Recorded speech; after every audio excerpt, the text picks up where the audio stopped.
Hi, this is Scott Levy once again, Chief Medical Officer, Doylestown Hospital. Wanted to provide some update. Everybody's well aware that the numbers really seem to be trending in the right direction, both nationwide as well as locally. And with that, we've seen a dramatic improvement in hospitalizations. There's lots of reasons for this. Certainly, we know the major reason is that done with all the holiday seasons and all the community spread from people partying, not wearing masks when they eat and drink, and that's really a horrible way to spread the disease. And we know that's passing through now. As a matter of fact, back at Doylestown, for the most part, we're back to relatively normal activities. We're still seeing some people delaying care, and that's a little bit troubling to us, especially since the overwhelming majority of people who work at this institution have been vaccinated.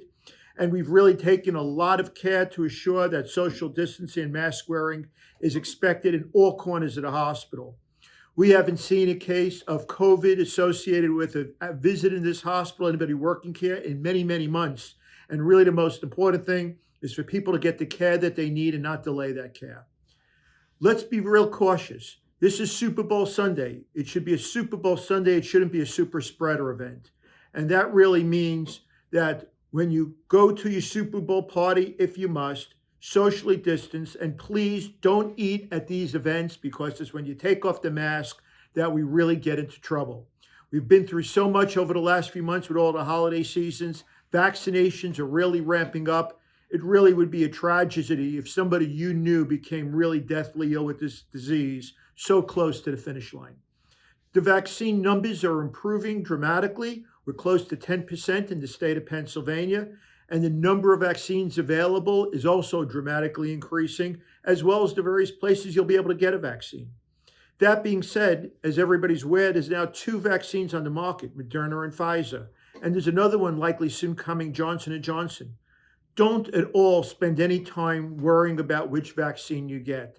The mechanism of action of the Johnson & Johnson vaccine is somewhat different than the Moderna and Pfizer.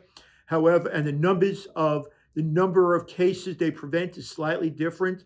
However, there's only one statistic that really counts, and that's what's your likelihood of becoming critically ill with disease and what's your likelihood of dying from this disease.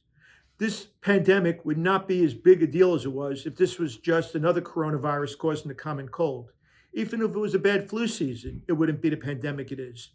The problem is it's the number of people who become critically ill, have life-altering events because of this disease, and the 450,000 people in this country have died.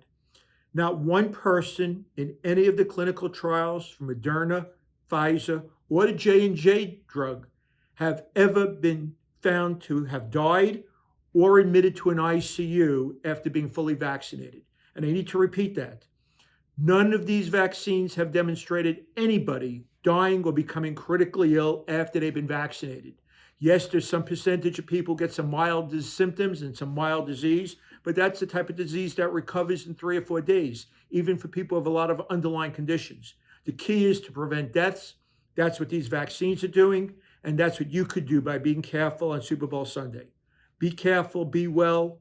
Hopefully, things will continue to improve.